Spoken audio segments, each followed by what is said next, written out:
Hello and welcome to MUFC Realist TV. I'm a member of this channel, but you should subscribe or in this show, we're gonna look a cow in the ass. Let's go. Has the Premier League ever been more challenging? Welkom. Dit is mijn home and I want to achieve success. Okay, people, it is success. It's the first kick of the Europa League. We're talking about FC Twente and, of course, Ten Hag's presser. Will he rotate? Who will he start? Will he start strong? It is basically his old team that he used to manage. And, you know, presses are presses. They're funny to listen. Right, Gattuso? Sometimes maybe good, sometimes maybe shit. But hopefully today we get good questions, not shit questions. As per usual, we're going to hear from Ten Hag live on this channel. As per tradition, we always cover this live. So what we want to hear is the team news, who's going to start, what is the potential with the rotation. Will there be rotation? And how do we see on this game so far, people? Like, you know, joining me, coming in late as per usual, he's drinking latte. But, you know, if you take away the H, he becomes late. No other than Mark, late nurse. How you doing, buddy? Big up, guys. Hope you're well. Hope everyone is having a great day. It's an interesting morning. You know, tomorrow I'm going to London for the game. I'll be there. So hopefully they ask good questions today. I'm really excited. I'm looking forward to see what the team selection is going to be. I hope the media ask some good questions and not waste their time with agendas today, because you know what? We asked for style of play. We got that in the last game. Of course, we didn't score the goals that we expected, but we created more than enough chances to do so. More than enough. So 15 I'm looking shots on target, 67% ball possession mark. No, clean sheets. Again, clean sheets. Yeah, it's one of those things for me. So I'm just looking forward to see how the performance is. You know, I want to know what they're going to be asking. Big up to Nick Fadley. You know, I mean, I hope they ask questions like, you know, what is the plan? You know, are we going to go forward with more of what we saw this weekend? You know, is the team selection going to impact that going forward? These kind of things. I feel like that's more important to ask and to find out than actually, you know, if there's beef with Marcus Rashford, because I don't believe that there's any beef with Marcus Rashford. No, I mean, listen, the greatest enemy of the club at the moment, it's not Bruno, it's not Marcus, it's not them. It's actually the press itself, right? They're creating this agenda. So, you know, there was three teams in the top flight that drew, but there was no noise about it, you know? We're looking at, you know, Arsenal, City, 2-2, 1 point.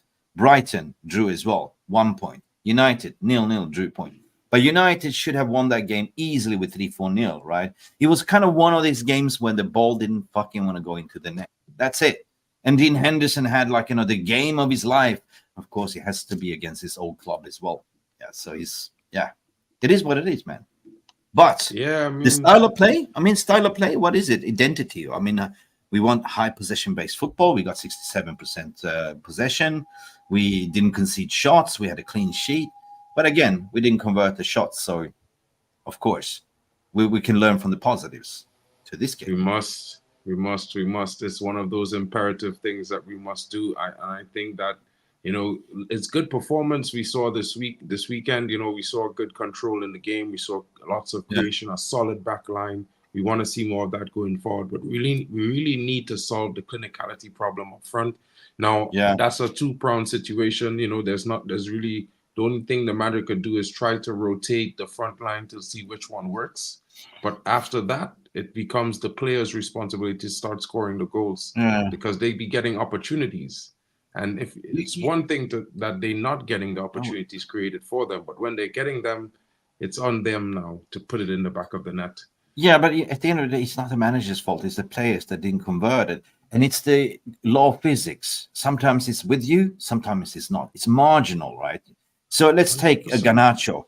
Garnacho's like beautiful shot hit the crossbar, right?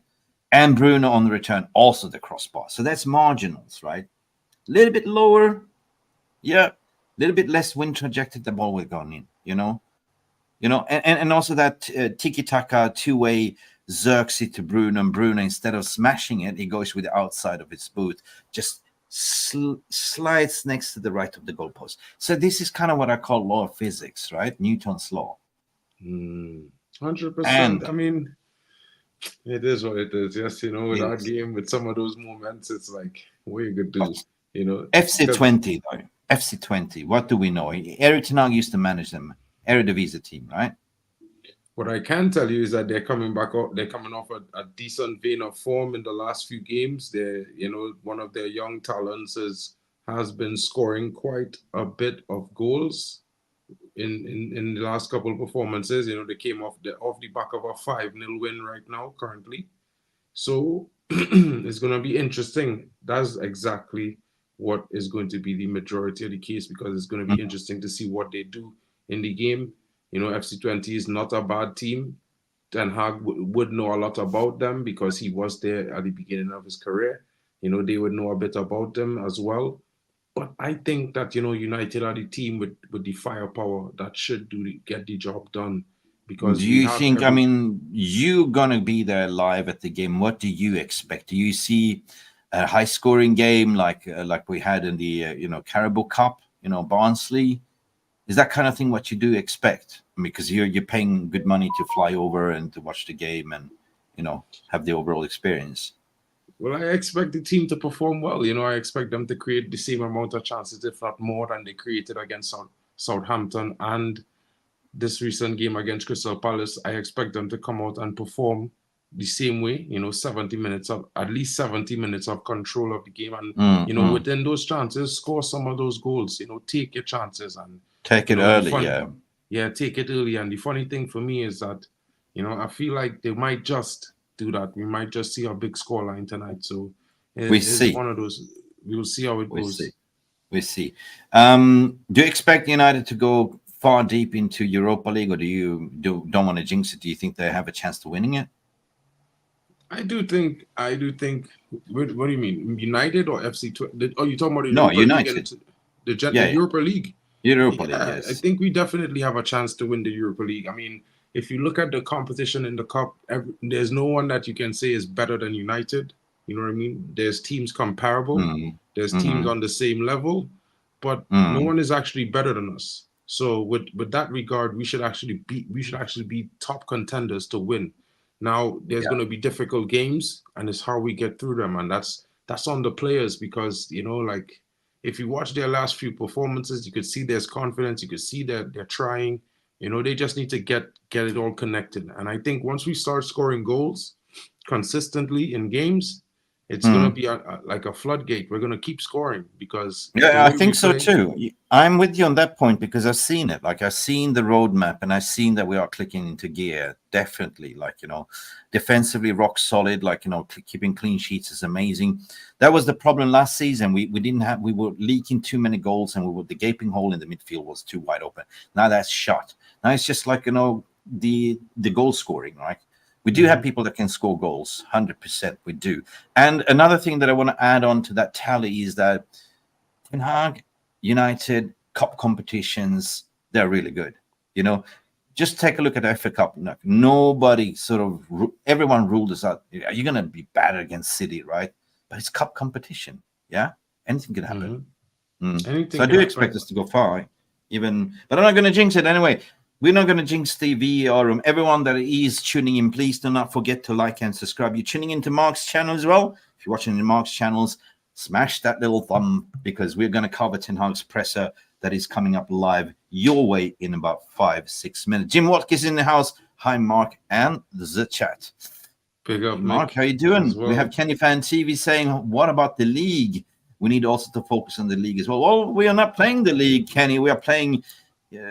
tomorrow we're playing Europa League. Of course, I mean, we are focused on every competition. I think 100%. I think when we start talking about the topic of where should we put our focus, I think we start getting ourselves into the situation of the Arsenal type level of fan base, which is not where we want to be. We're above that.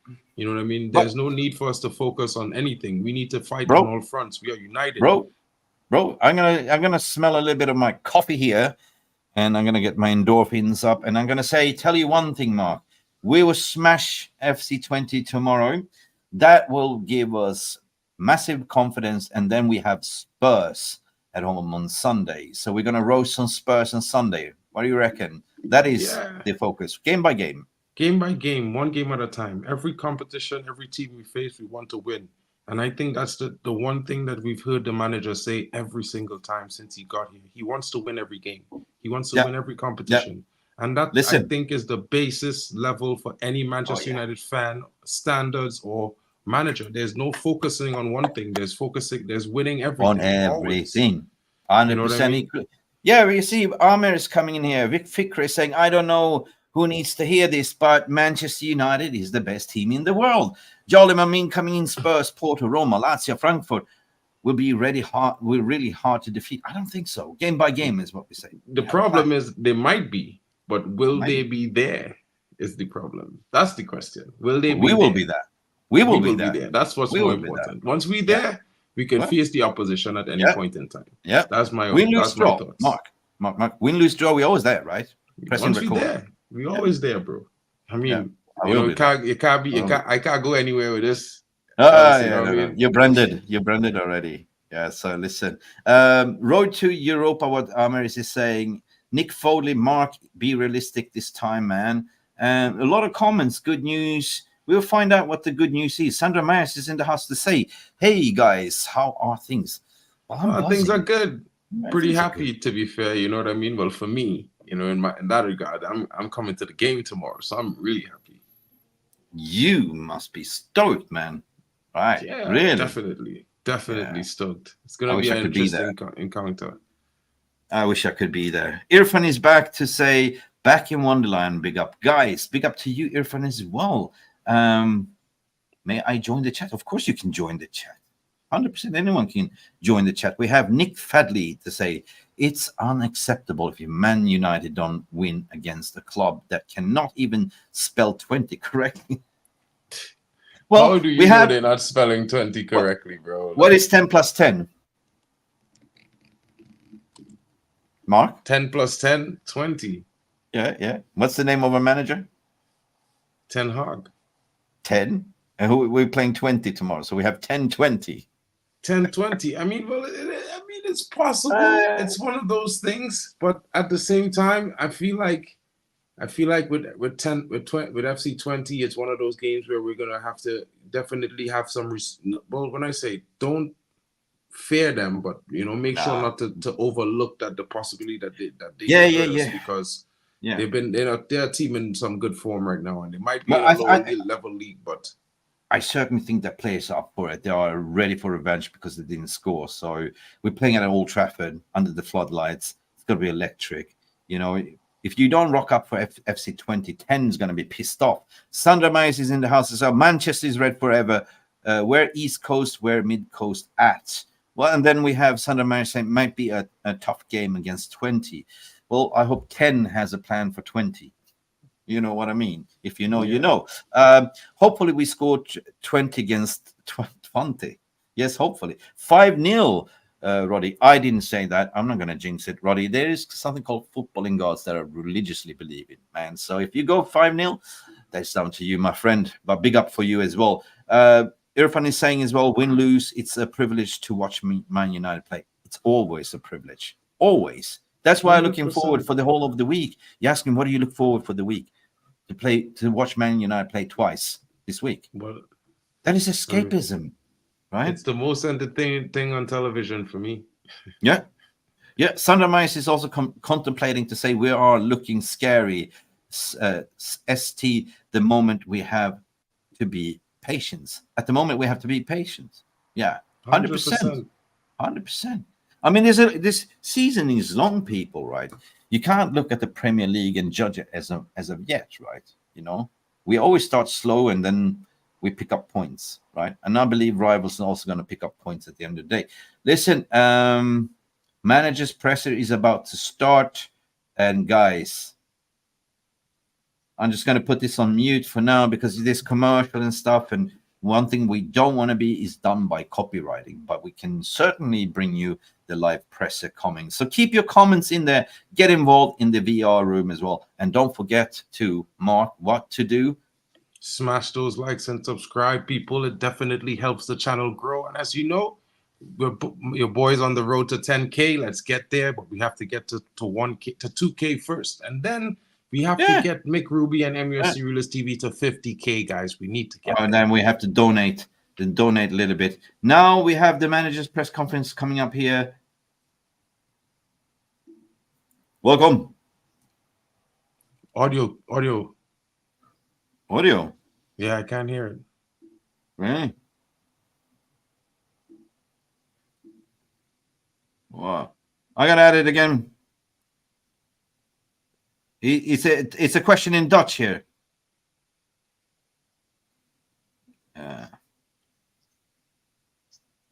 Eerst het jeugdteam. It's Dutch. De jeugdcompetities opnieuw werden opgestart na jarenlang verdwenen te zijn. Verbregelen. Ja, dus ik heb daar heel veel historie. Diekman. Naar het Arkenstadion, naar de Grolsvesten. Ja, in verschillende functies. Ja. Fantastische tijd. En natuurlijk, dat heeft me veel gebracht. Ja, ik volg überhaupt het voetbal natuurlijk. Ja, Twente is wel de ploeg die ik het meest volg. Ja, maar dan kijk je ook echt, probeer je zaak te druk, joh. Do we have a translator? Die wedstrijden ook echt te zien. Nee, maar dan kijk ik als fan, Joep. Dan kijk ik niet als supporter. Dan kijk ik niet als analist. Normaal kijk je naar een wedstrijd, dan kijk je analytisch. Maar bij Twente kijk ik daar niet naar. Tenminste, voor deze wedstrijd. Dat is waar. So, Eric, 23 years at Twente. It must have been very special. What did Twente bring you? The answer, Twente has brought me a lot. Dash. He's drinking Dash. I was put through their academy.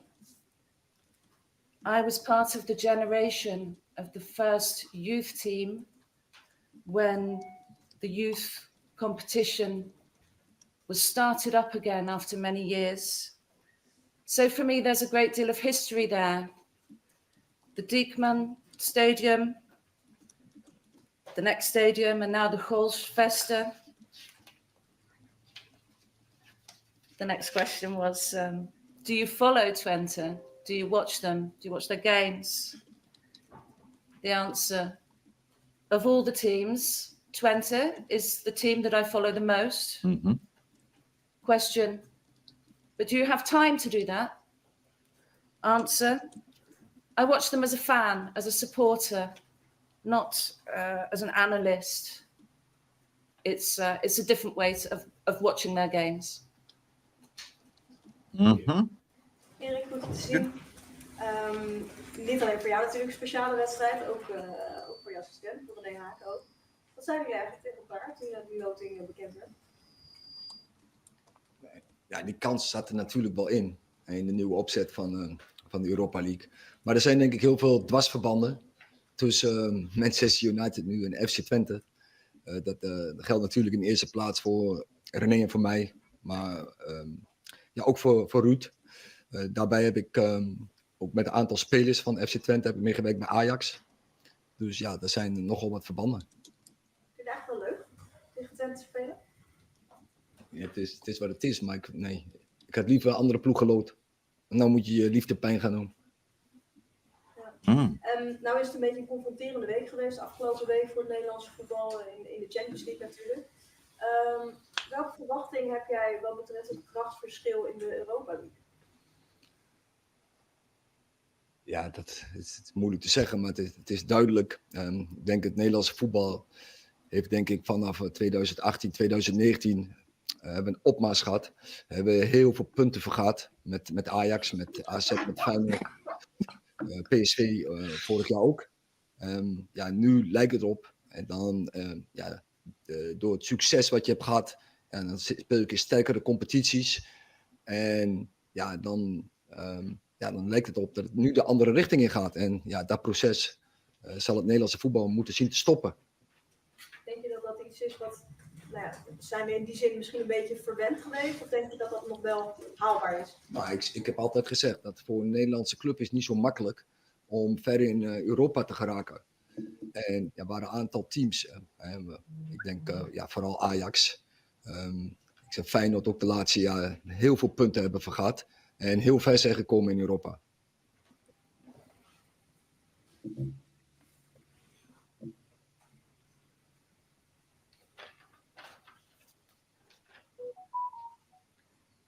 The question. Manchester United being picked to play against FC Twente must have been quite a surprise. What did you say to one another about those names being drawn? The answer. Well, there's a great deal of connections to and fro between MUFC and Twente, FC Twente. Between me and René Hake, me and Ruud. Also connections forged through the various Ajax players that we've all been involved with. Mm-hmm. Question, are you pleased to be playing against Twente? The answer, I would have preferred to have played against somebody else. It's not nice to have to hurt something you love. Question, with the developments in the Champions League in the Netherlands lately, has that altered your expectations as to the difference in might between teams in this championship? The answer. Dutch football since 2018 has only been on the rise. We've been scoring a lot of points. Lots of teams have participated in this tournament. AZ, Feyenoord, PSV.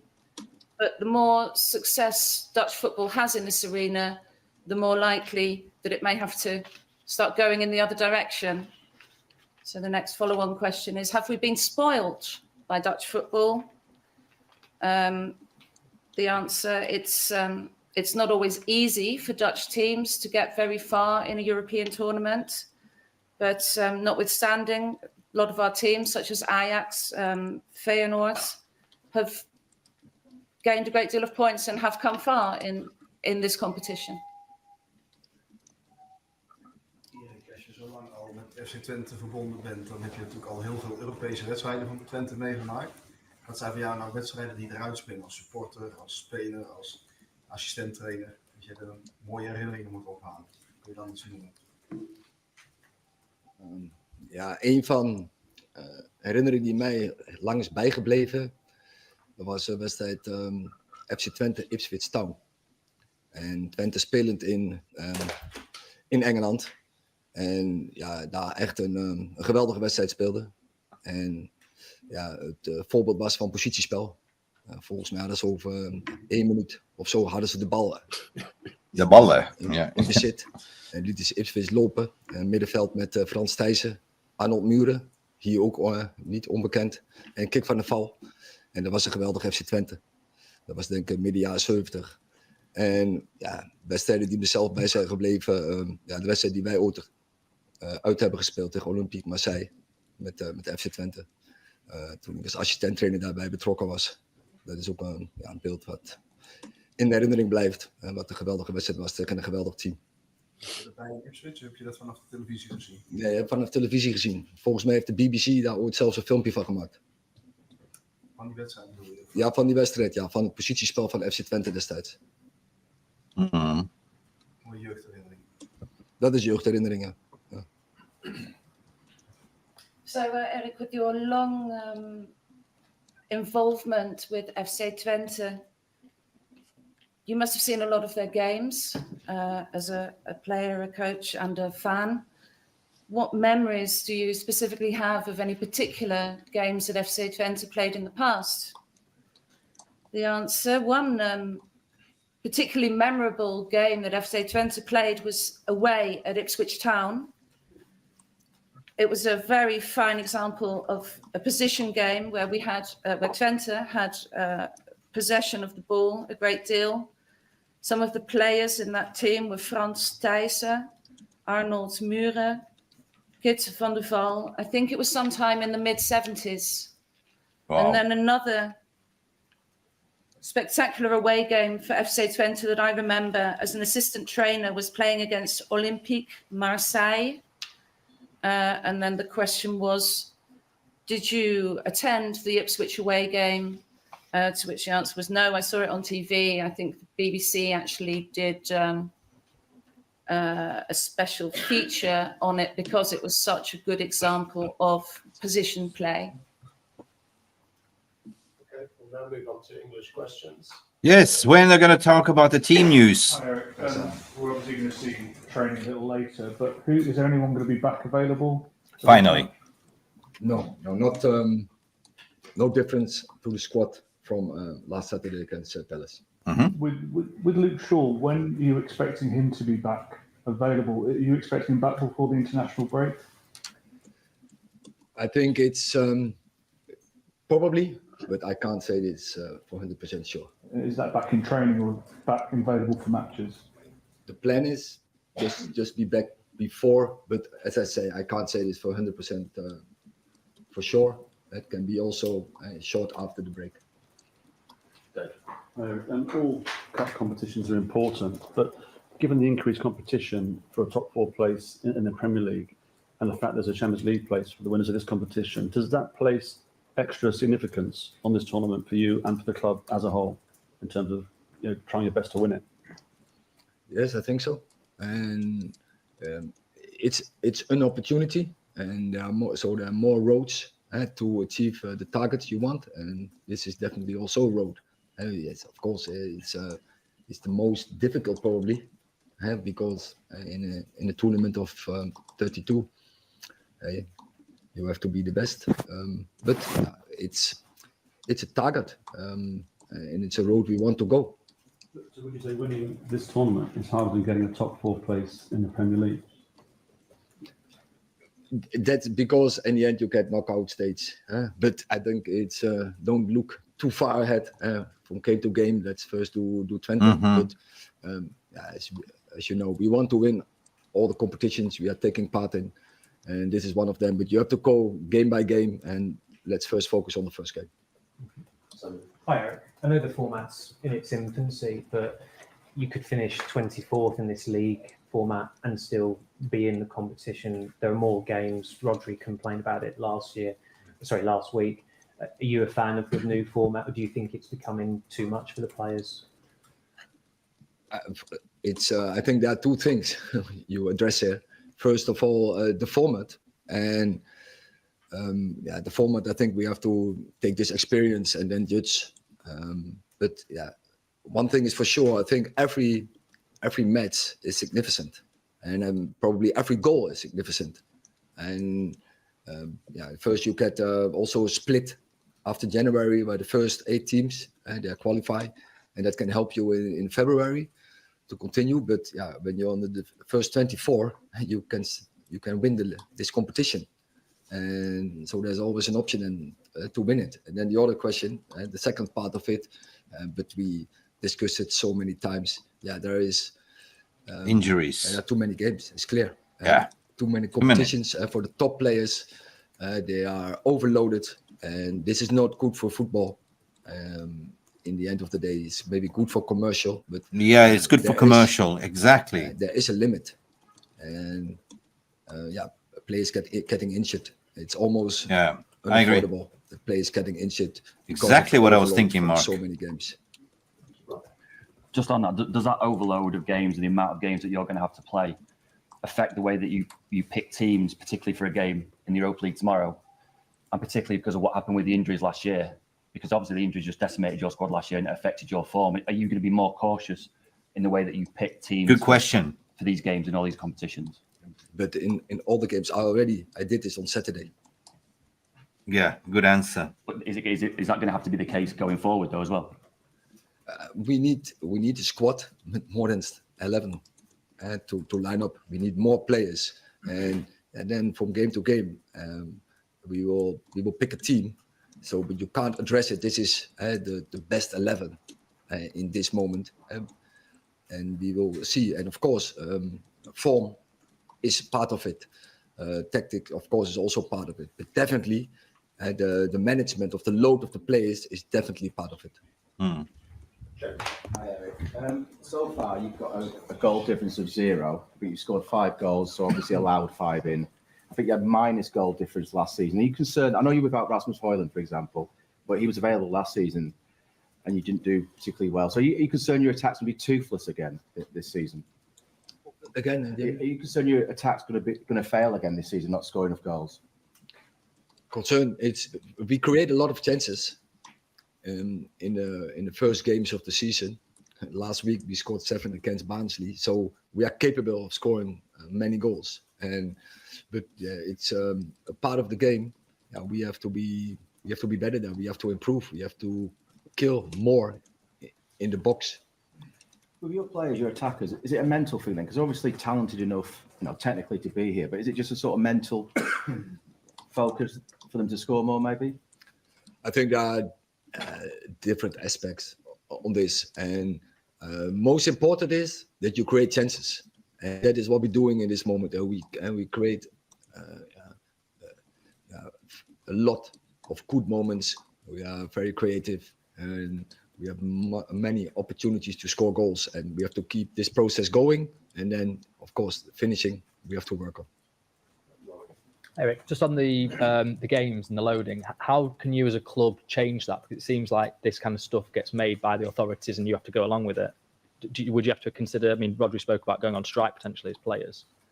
I think as a club alone, you can't change this. It's more about, say, the total industry. It's about clubs and players and coaches, and so many others who are there in the environment of football, who have to work on this to improve the game, but of course to find the right balance, because in the end of the day it's financial, and also we are professional, so revenues has to come, but we have to balance this out. Last question. Eric, you were obviously talking about having to rotate. You said you did that on Saturday, and when you did, you left out Marcus Rashford, and there was a lot of attention around that. Do you feel we're sometimes too quick to criticise, considering you're trying to balance so much that we probably don't understand what's going on with the players and what's going on behind the scenes? I didn't understand the criticism in these, but people, they are entitled if they want to, but what they are not entitled to bring speculation in. If I give an explanation, then they have to trust my words and to trust my explanation, and that's not right. Okay, thank you very much. No.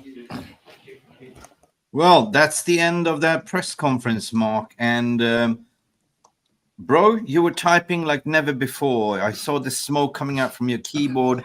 But listen, guys, there was the longest press conference I covered so far together with Mark, 18 minutes press conference.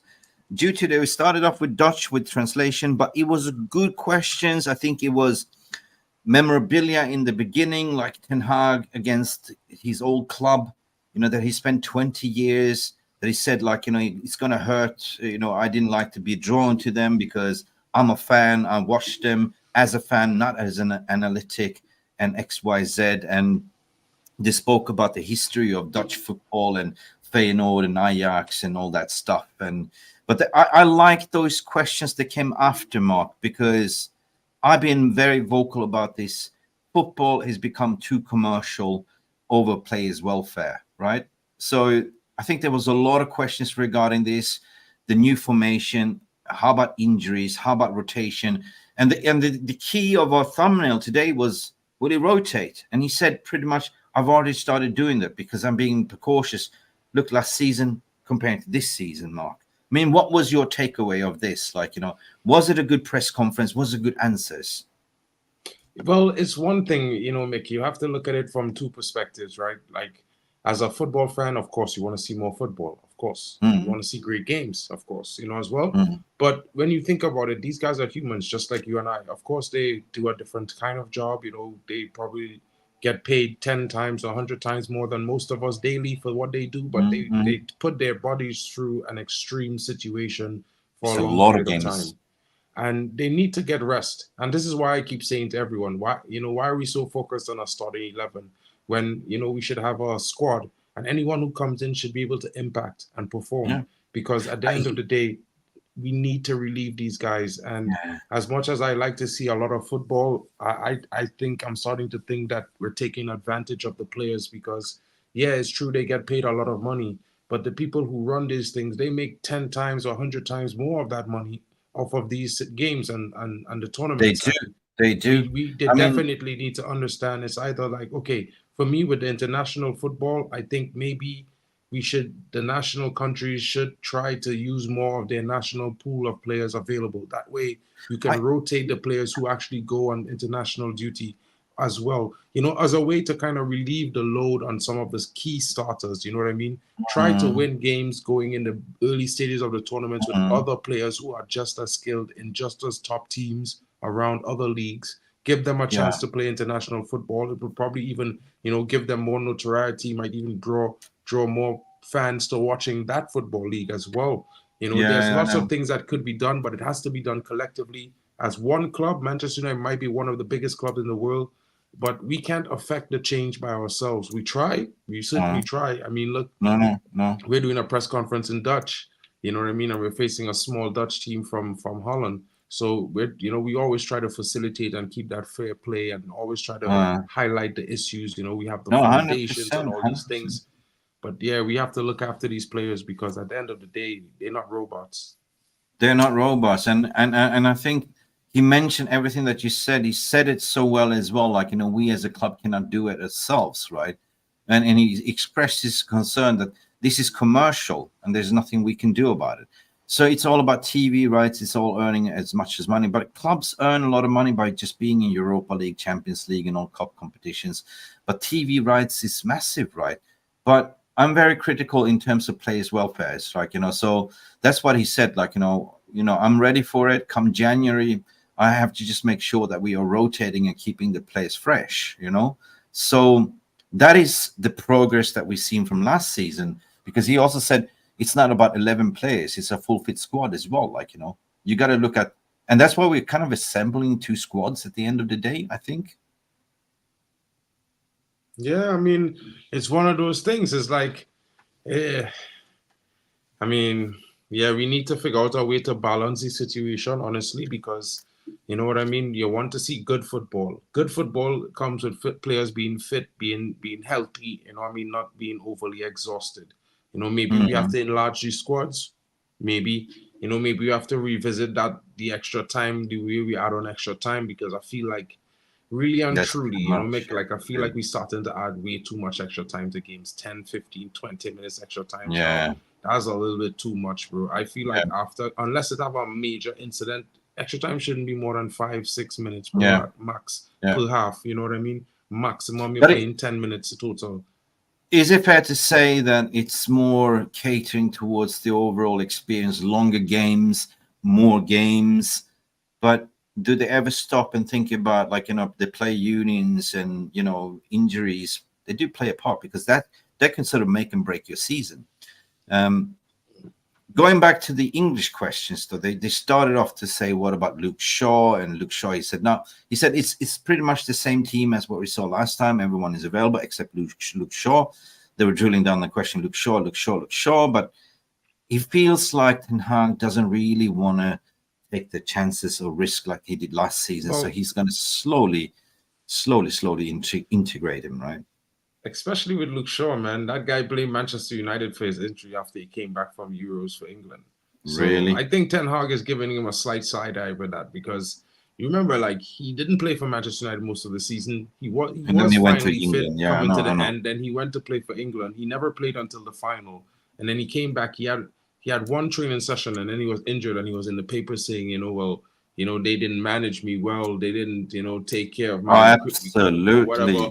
And at some point, the manager is just going to look at that and be like, bro, like, you didn't even play. What are you smoking? About? We haven't played you for the entire preseason. You get injured in training. This is your fault. This is not me. And I, for one, as a fan, I'm getting tired of some of the excuses of these players who have not delivered and they've been here for 10 years. Luke Shaw is the most senior player in our entire squad. He's been here for 11 seasons. 11.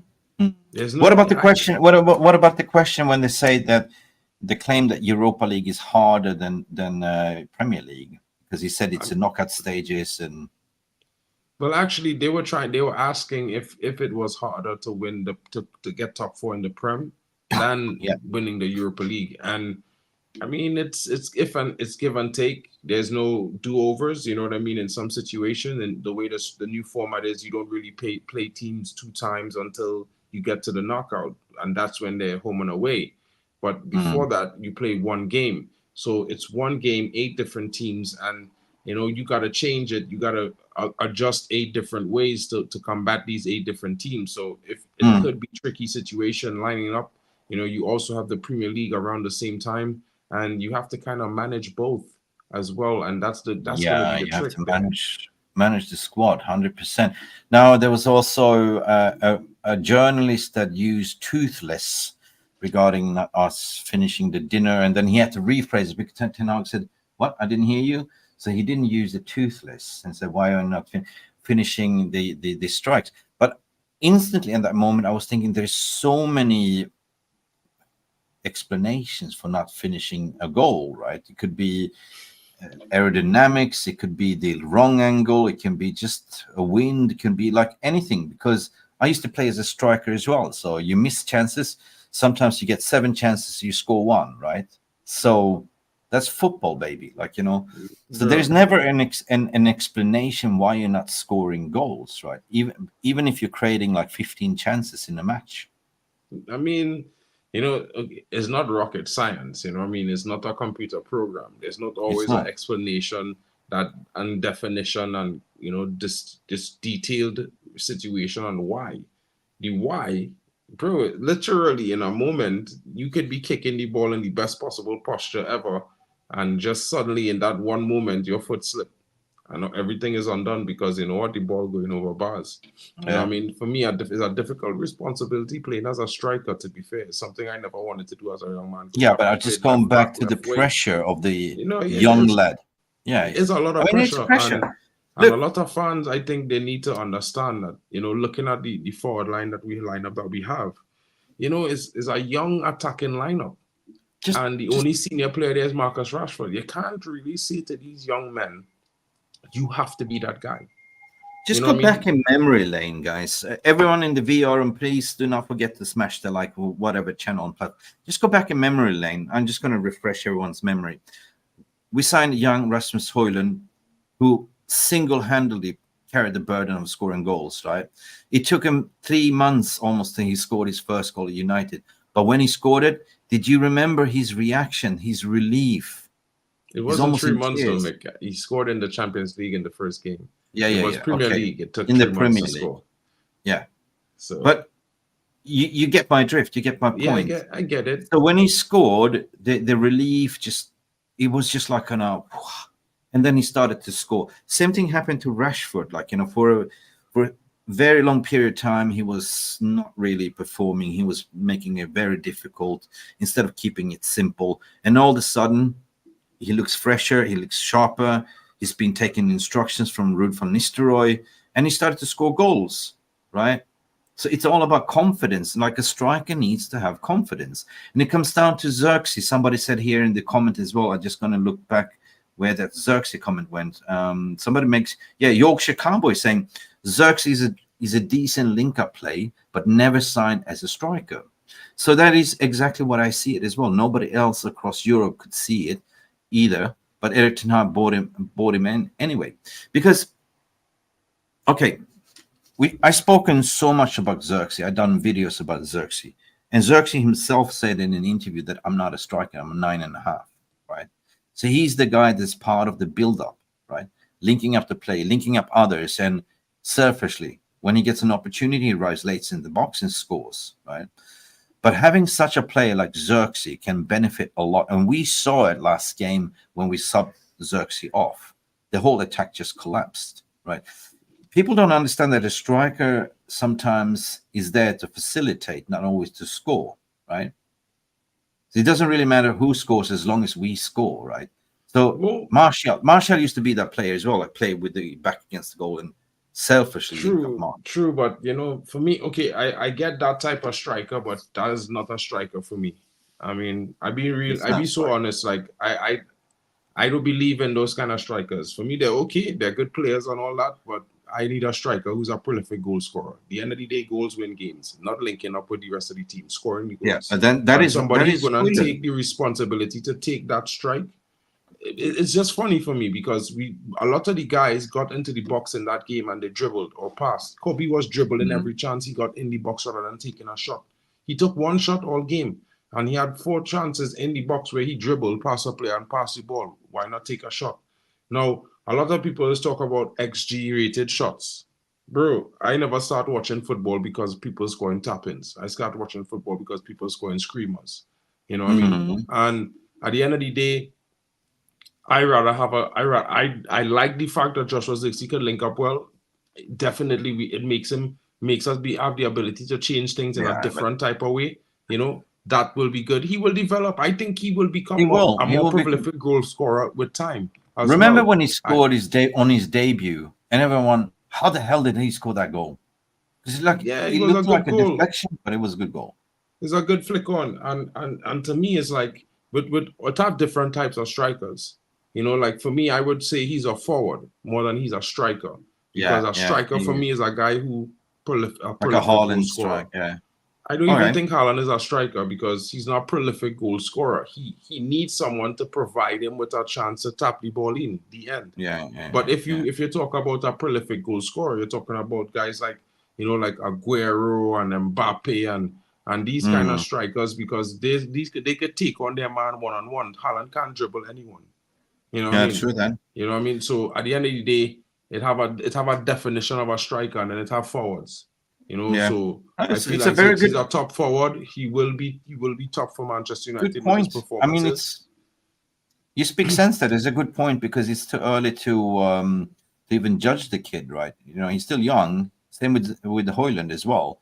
And the point is that he's only played like 5 games in United shirt as of yet, maximum 6.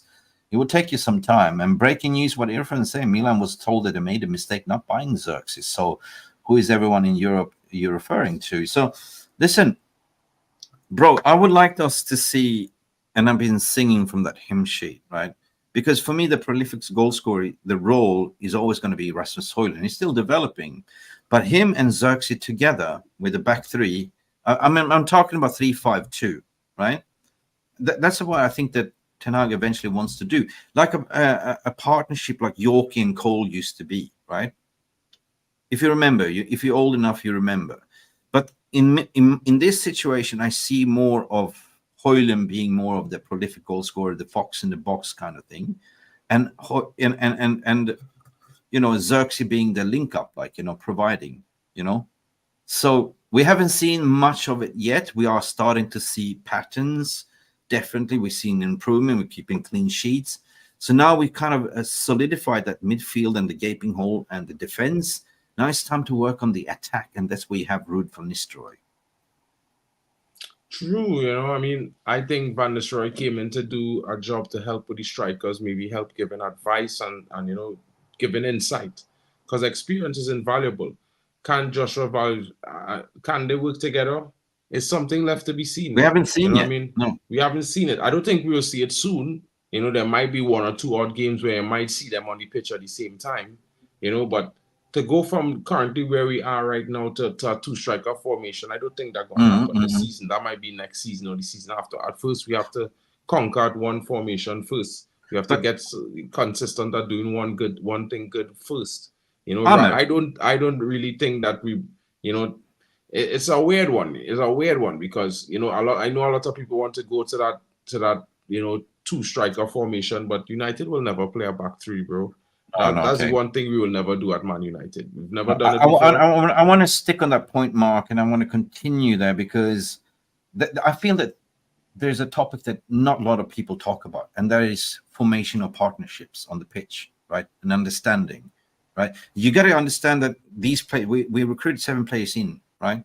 And they're still trying to find a way, like, to get to know each other's runs and everything. It's like you starting a new job and you're a little bit lost. You don't have the orientation. It's like, hey, where's the toilet? Where's the bathroom? Where's the stapler? Where's the copy machine? You know what I mean? Same, until you understand. So we are now starting to see formations and partnerships building up.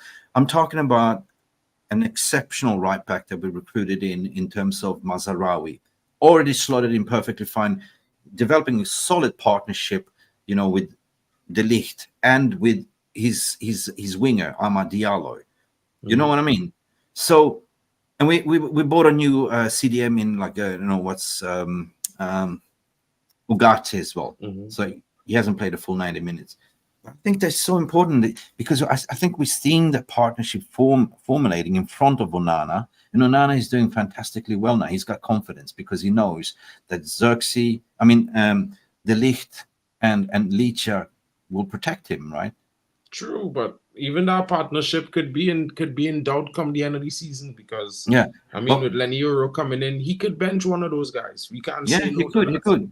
But my point is that the partnership up front is still under development, the attacking line, right?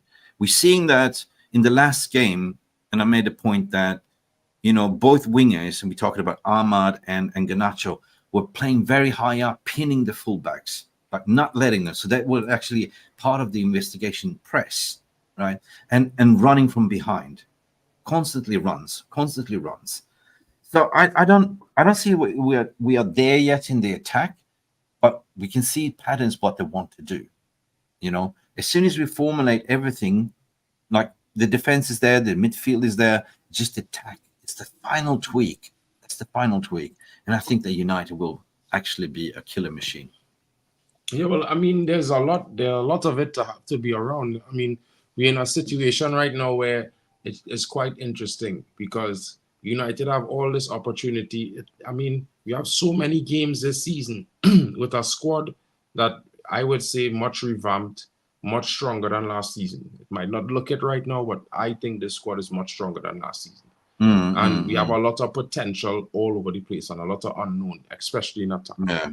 So I agree. I agree with what Jack is saying here. Man, continue. I just totally agree. It's possible that they would hit it off like thunder and lightning. It's possible, but I don't think that it will be I would like to see Xerxes play with Højlund in a game to see how the link up will work. I'll be honest and say that. But realistically, if Bruno at his best, because I just think he started the season poorly. Yeah. I think that's normal. Sometimes footballers just have a bad start to the season.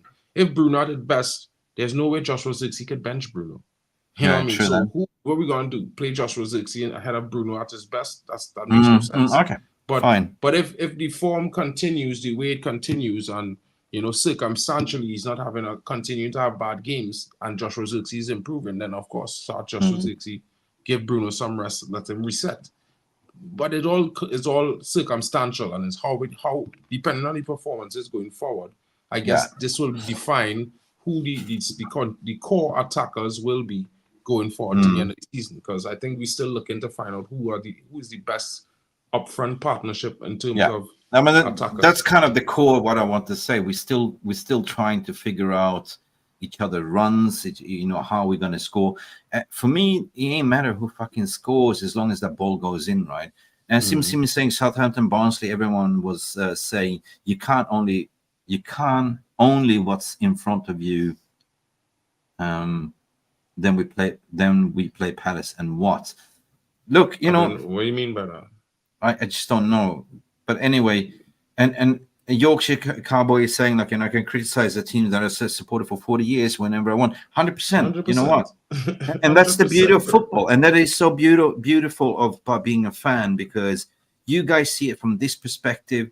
Mark sees from this perspective. I see it from my perspective. And it is an emotional game. You get very emotional attached, right? So the most frustration was that last game we didn't score, but we see what was going on the pitch. We're the far more better team in terms of possession, in terms of shot. We didn't concede much. Onana saved, a double save, amazing save.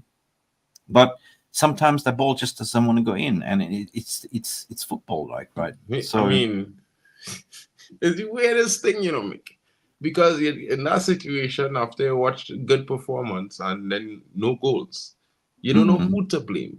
You don't know who to curse. You don't know who to say what to, because the tactics work. Of course, we could say at the end of the day, maybe in hindsight, the substitutions that he made at the end didn't work. But when you look but he had to do it. He had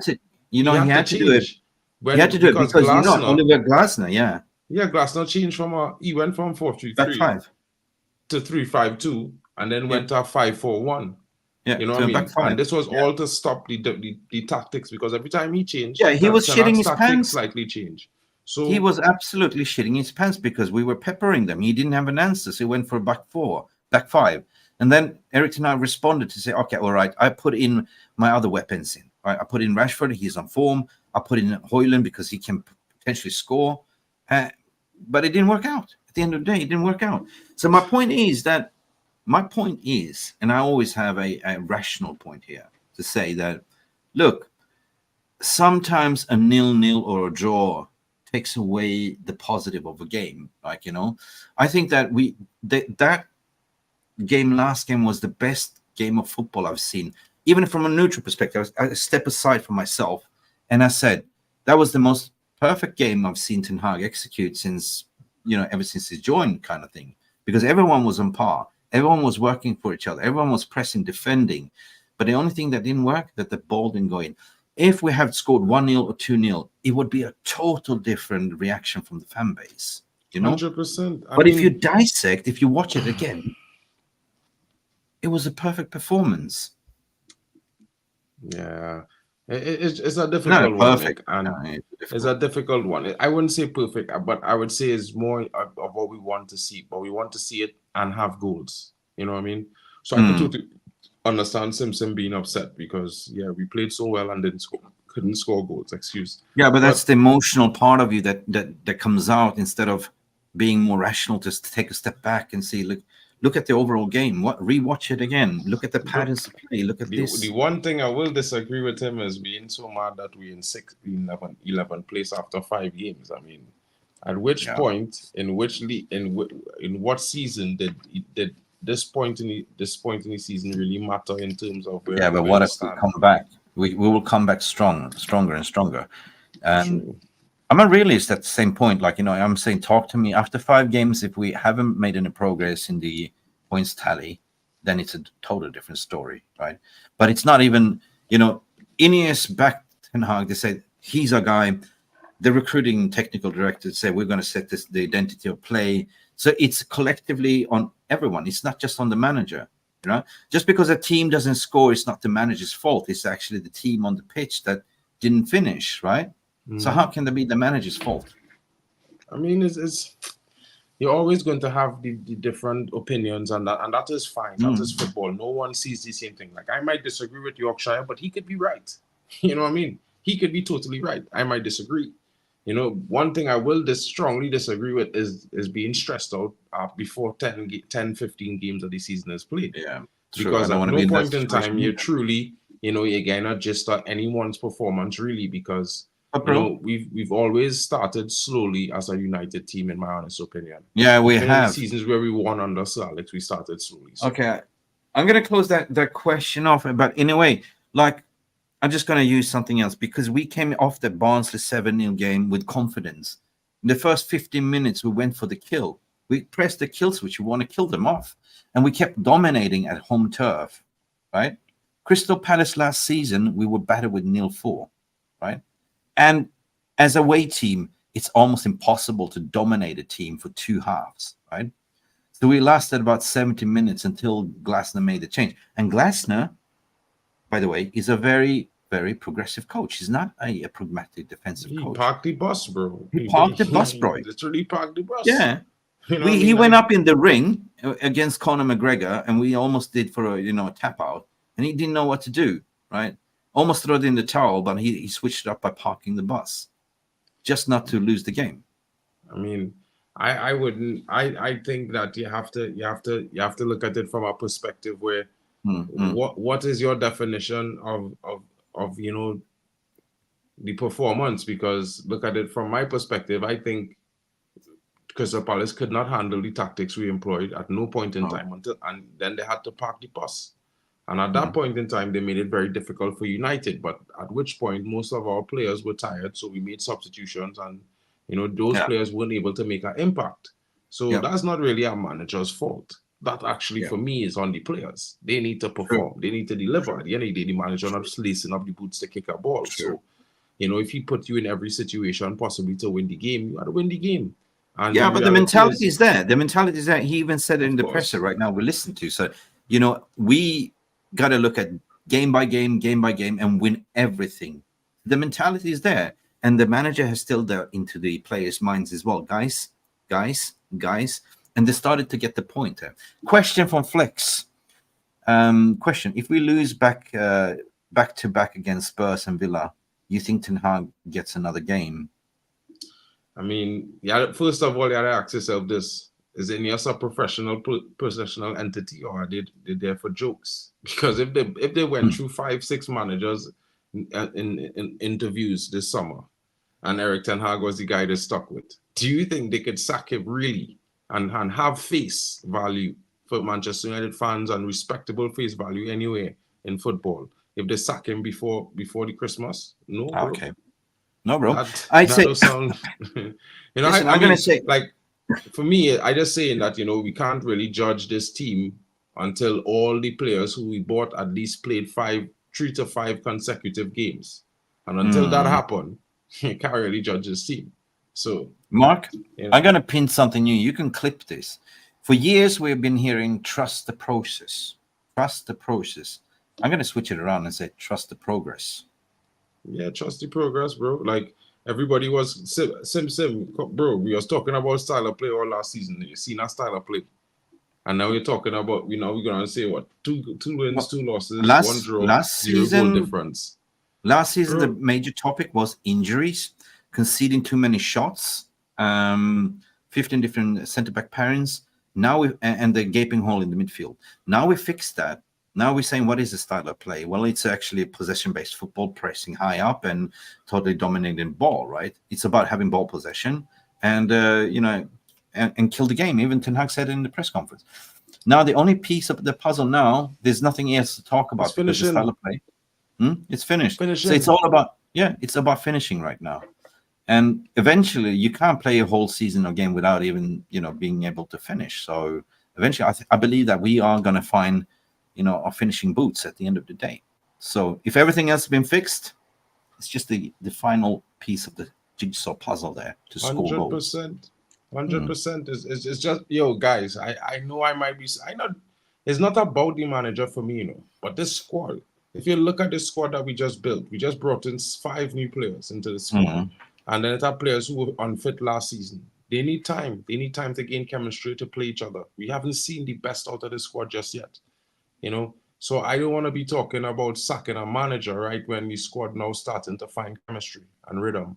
That makes no sense. You know, in one aspect we could talk about standards, but, you know, for me it's like at the end of the day you have to achieve standards. Standards is not just you set up, you say this is standards and operate. That don't work like that. You have to achieve those standards. You know, everybody has to recognize that these are the standards that you always put your first foot and effort down for. And in the last decade, we have not been maintaining the standards of Manchester United Football Club.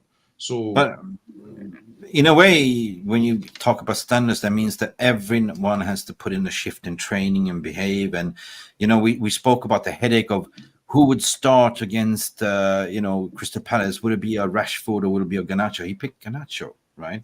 And then people will complain, oh, why didn't he start Rashford?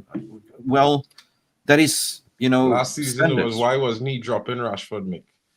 I just looking at it like this: give the manager and this team 10 to 15 games. I'm pretty sure you will not be disappointed because we could win. Because I saw that comment says we could lose the next 2 games. What if? But if we win the next 2 or 3 games, we're back in top 4, bro. Like, yeah, bro. You know, that means those 2 teams drop out of top 4. So I got a little bit of stick yesterday because there was a, you know, a Q&A section in Jarvis's Corner, and somebody in the chat wrote, like, you know, who is the biggest threat and danger to Manchester United at the moment? Is it Erik Ten Hag, Bruno, or there was somebody else, another player? Everyone answered the question. You know what I said? I said the biggest danger for Manchester United at the moment is the media and the fan base. 100%. We need to have patience. At some point, we need to realize that we could want everything, but without time, we can't establish nothing. And if we want to win now, cool. But I want to win forever, bro. I want to win every season. You know, in order to build that dynasty, you need to take your time, plan it properly. work trial and error. You need to get a system that works for you and then enact it. And we have been doing just those things. Oh, Ray Carl, bro, you know, I'm supposed to meet Tenno and the guys at the Bishop's Blaze around 3 p.m. tomorrow. So, you know, if you pop through there, you'll see me. I'll buy you a beer, bro. Big up. Yeah, yo. Go to the Bishop Sounds, man. But listen, you know, Irfan's saying here, quite adequate, like, you know, why even discussing Ten Hag sack now? That's what my point is, that if you're sacking Ten Hag, you're better off sacking, like, you know, the whole board, okay? Because they're the ones that pointed him. They were the ones that he's the guy. And there's also, even media reported that Jason Wilcox is setting the style of play. You know what I mean? They were the one heavily involved in the recruitment. They were the one also letting go 17 players, right? To 100%. optimize the squad. So they're all in it together. That's the thing. Here, the next thing, we finally get our coaching staff that is capable of coaching for the attacking, possessive style of play we want to play. This set play. We just get new players. We just get a new structure, and everybody panicking. We get, you know, we asking for this for years, Mick. This is what we're making me laugh. We asking for these things for years. We finally you get it, and then you see we still panicking. You know why I think it's so? Because we've been so used to being abused over the past of the Glazers' stewardship, right? So the PTSD, some people call it PTSD, but we always need to complain and moan about something. So we fix this, now let's find another angle. Like, you know, you look around at our fellow channels, some people are way too PMS overreactive and just throwing the toys at the pram, right? Without saying stop, like, you know, think longer, think logical, and be mature about it. But hey, here we are. I mean, we're not living in 2020 still, right? Because, I mean, COVID has been done and gone, done and dusted for the most part, right? You know what I mean? That the pandemia is gone. So, I mean, for those guys that living in last season, it's kind of the same thing. You know, maybe we should be still wearing masks today. I mean, I'm not trying to make fun of you or anything, but I just feel like, you know, at some point in time, guys, we have to leave the past in the past, you know, and when we get a brand new structure that take over the helm of control of football and operations, the past operations at Manchester United no longer is the present. So that's a major change. Now, we might still have Ten Hag and some of the players might still be here. The Glazers are still here. But the way the football gonna be run has changed. Yeah. So it's all about commercial. Yeah, I mean, But listen, a final piece before we close the shop. Like, I just thought about it. You know what? You know what the cure is for this? No. Trick question. Winning games. Right? Exactly. Yeah, I can agree. As soon United is on a winning game, everyone will be on the euphoria and dopamine's FC, right? Remember first season Ten Hag when he won, he lost, and then he went on an 11 streak, or was it 14 games winning streak without losing, right? The whole entire fan base went behind him. Everyone was happy, euphoric. We were like unbeatable. We were the invincible. Remember, this is the only way to change fans' thinking, right? By winning games. But as soon as you draw or lose, you know, you start to being like, you know, personally, mentally not feeling well. So that's the only cure, is by winning game by game.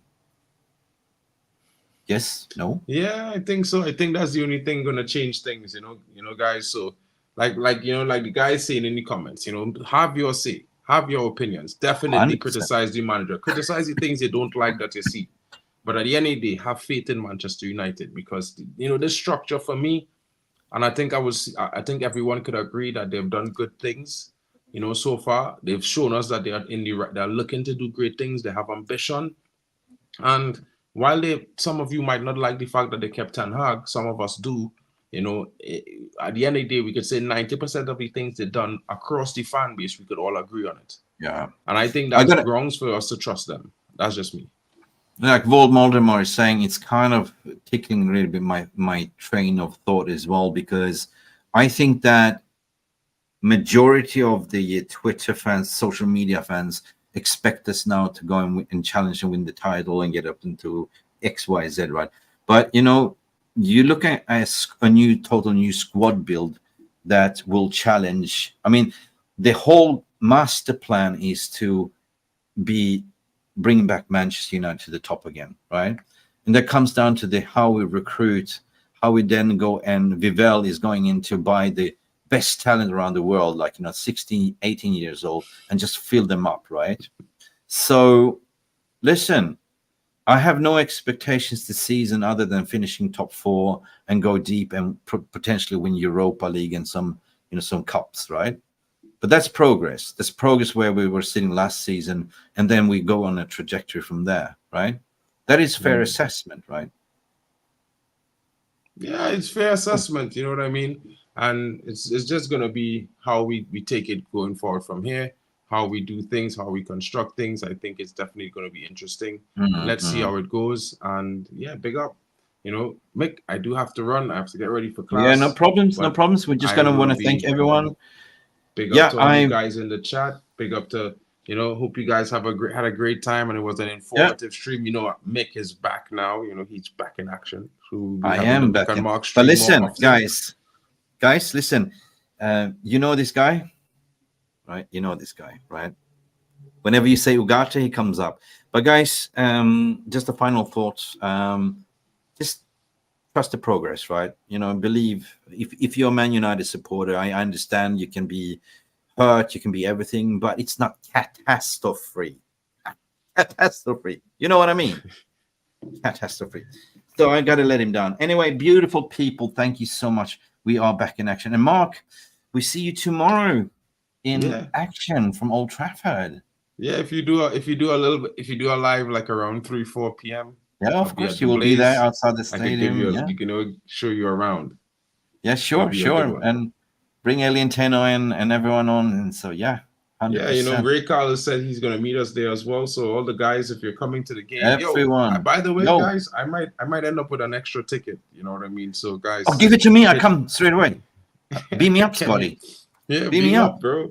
Yeah, I think I might because my buddy couldn't make it to the game, and I'm not sure if I could get it refunded. So yeah, I might have to do something about it. To round things up, there was one of the best press conferences I've covered so far because he had everything from memorabilia of him being a fan of meeting his fan club, what he loves. He doesn't want to hurt them, but at the end of the day, he's the Manchester United manager, to the team news and everything. And what a great footballing conversation we had, Mark. 100%. So guys, stay tuned for more. Mick and Mark will be back this week. Tomorrow? Maybe depends on the time tomorrow. If you do the 3 o'clock stream, I will be there, but because I remember I will be at the Bishop's Place. Good luck. So depends on if you're an interesting one tomorrow. But guys, listen, it depends on if you catch good Wi-Fi or mobile coverage, because you know how it is at Old Trafford. Yeah, that's what I told you. I'll be at the Bishop's Place around then, so that I should have good coverage there. It should be fine, and hopefully we'll see some of the guys pull up. Yep. You know what to do, guys. For Mark's channel, and this has been brilliant, Mark. Good to see you back. Good to be back, and we shall see you tomorrow, guys. Glory, glory, Man United. Mick and Mark is out. The M&Ms. I am the peanut, and you are what? I don't know. I'm always the chocolate M&M, bro. Always. See you guys. Bye for now. Big up. Thank you so much for stopping by and watching MUFC Realist TV. Don't forget to like and subscribe and follow us on the socials.